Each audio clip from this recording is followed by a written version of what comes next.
Number 8. A massive fight between women. In February 2015, a violent brawl erupted between two women at a Walmart store in LaPorte, Texas, following a heated argument that began the previous day. Jessica Alberts and her husband had visited the Jackson Hewitt stall within the store to get their taxes prepared, where they claimed that an employee named Alice Keener was rude to them. The next day, Alberts returned to the store, and the two women got into another argument, which quickly escalated into a physical fight. A video captured the intense series of events, showing Keener forcefully slamming Alberts' head onto a table multiple times and dragging her to the floor by her hair. Both women were shouting and attacking each other until a male customer intervened to separate them. Keener, who is larger than Alberts, was seen picking up strands of hair from the floor after the fight. Following the physical confrontation, Keener was heard on the video defending herself, claiming that Alberts had provoked her while she was at work. But Alberts stated that she does not regret the fight and even expressed her desire for Keener to suffer physical injuries from the encounter. Alberts recounted that the tension had started the previous evening when Keener was rude and disrespectful to her and her husband at the Jackson Hewitt kiosk. The next day, the situation escalated when Alberts heard Keener insult her under her breath, leading to a confrontation. According to Alberts, Keener then chased her to the front of the Walmart, got into her face, and even spat at her while insulting her family. Despite the violent nature of the brawl, neither woman was charged with a crime. However, Keener was placed on administrative leave by Jackson Hewitt pending an investigation into the matter. Also, her full-time job with the city of LaPorte, which she had held for 15 years, was at risk as they investigated whether she violated the city's code of conduct. On the other hand, Alberts was banned from entering the Walmart store where the altercation occurred for the rest of her life as a consequence of the fight. Number 7. Valentine's Day gone wrong. On February 14, 2021, an incident occurred outside a Walmart in Chalmette. A 20-year-old New Orleans woman, Alexis King, fatally shot her boyfriend, who was also the father of her child. The victim's identity was not disclosed by the authorities, but he was found with a gunshot wound in the store's parking lot and was rushed to hospital, where he was later pronounced dead. Detectives used video surveillance to identify the victim as a worker from a nearby business, and it was confirmed that the shooting took place outside the Walmart where King's boyfriend was employed. Police identified King as the suspect, and she admitted to the shooting once she was in custody. The motive behind the shooting remains unclear, but no other injuries were reported from the scene. Walmart expressed deep sorrow over the loss of their employee in a statement. They were focusing on supporting the store's associates during this difficult time and cooperating with law enforcement in their investigation.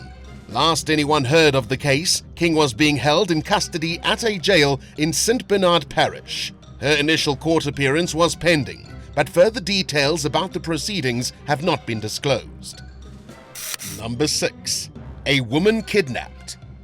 On March 12, 2022, an 18-year-old woman was kidnapped in a Walmart parking lot, only for her dead body to later be found dumped in a remote area. Surveillance video captured the incident, and it showed the man suspected of abducting Naomi Christine Irion at a Walmart in Nevada. He was loitering nearby, moments before she vanished from the Walmart. The suspect approached Naomi's car, a 1992 Mercury Sable, around 5:30 a.m. and drove off with her behind the wheel. 3 days later, her car was recovered at an industrial park near the same Walmart branch. Authorities found evidence in the vehicle which they described as suspicious in nature, but did not disclose further details. Law enforcement agencies from local, state, and federal levels joined search efforts, while the public was urged to provide any information about the suspect or his dark 2020 or newer Chevrolet High Country four-door pickup truck. Naomi was last active on social media and her cell phone up to 5 a.m. on the morning of her disappearance. Her parents, Herv and Diana Irion, traveled from South Africa to Nevada to aid in the search. They feared for their daughter's life and made an emotional plea to the public for assistance. Sadly, the search took a tragic turn when the body of an adult Caucasian female was found in a remote area of Nevada. It was later confirmed to be Naomi. The remains were sent for an autopsy and official identification. A candlelight vigil was held for her in Fernley, and an online fundraiser had been set up to support the search efforts and cover travel costs for her parents. After investigation on March 25th, 42-year-old Troy Driver, a Nevada man, was arrested on charges of kidnapping. In 1997, he had already pleaded guilty to being an accessory to murder in a homicide in California. He had to spend 15 years behind bars for that crime. Later on, Troy was charged with Naomi's murder, and as of now, he awaits his sentence.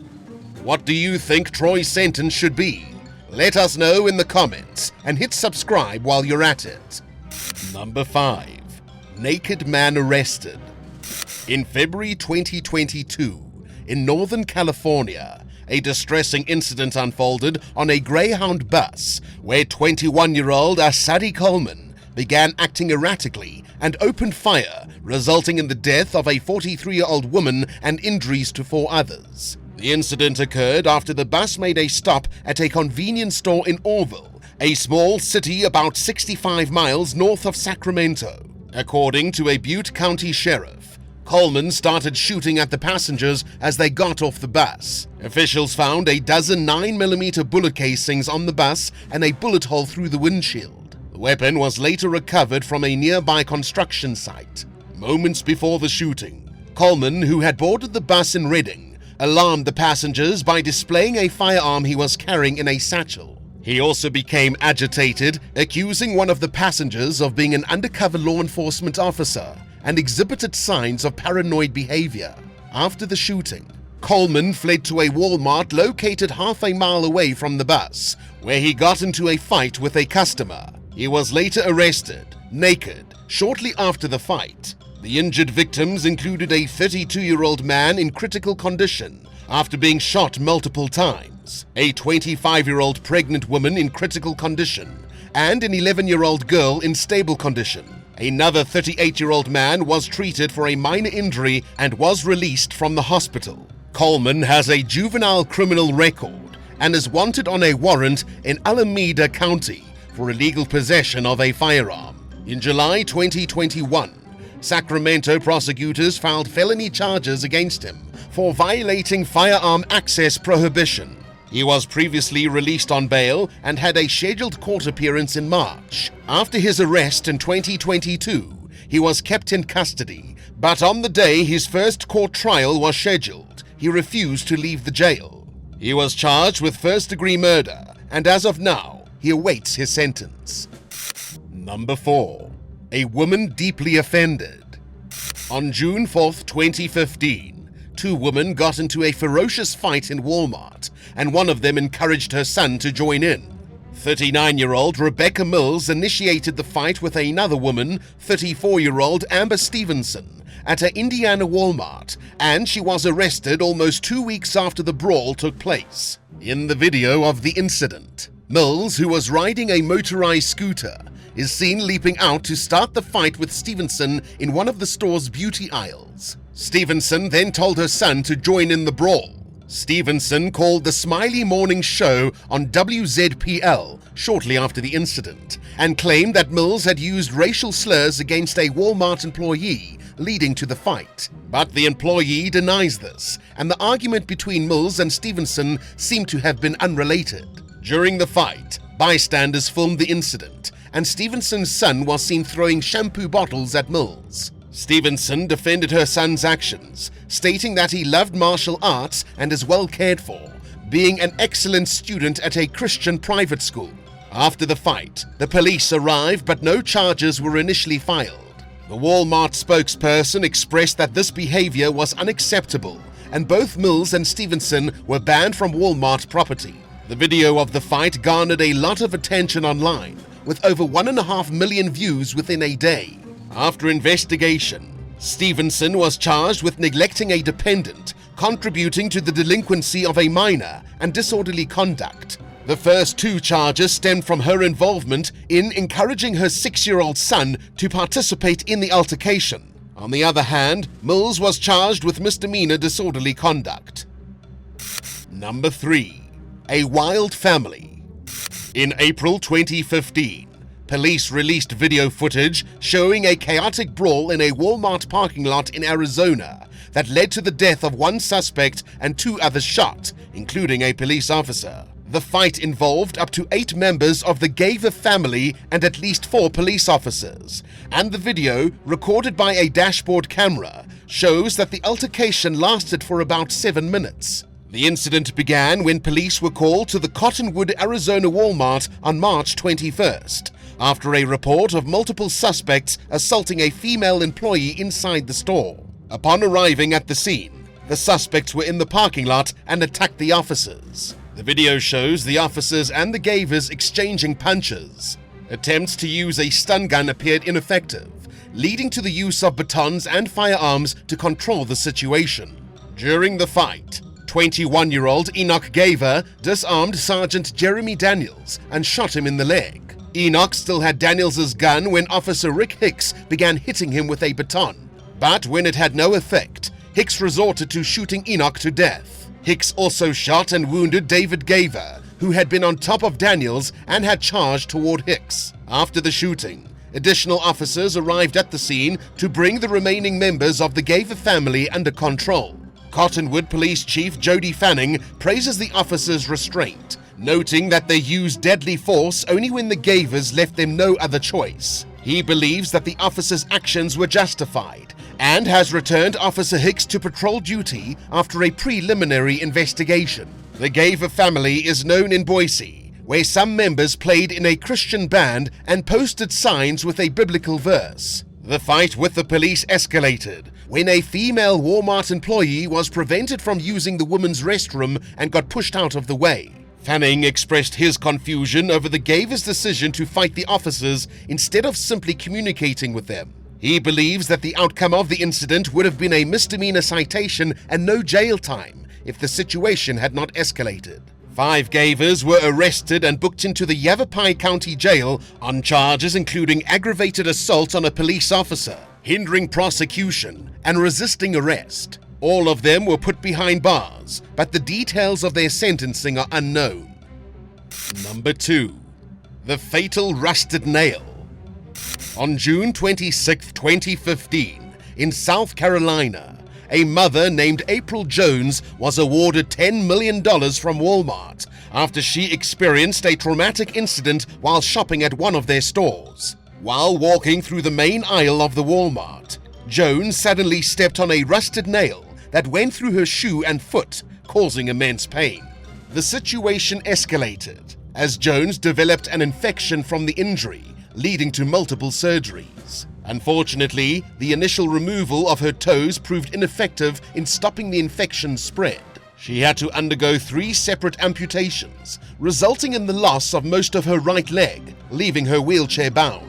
Before this incident, Jones had been living independently and was not reliant on a wheelchair. But the injury dramatically altered her life, causing significant disruptions and challenges as she adapted to her new circumstances.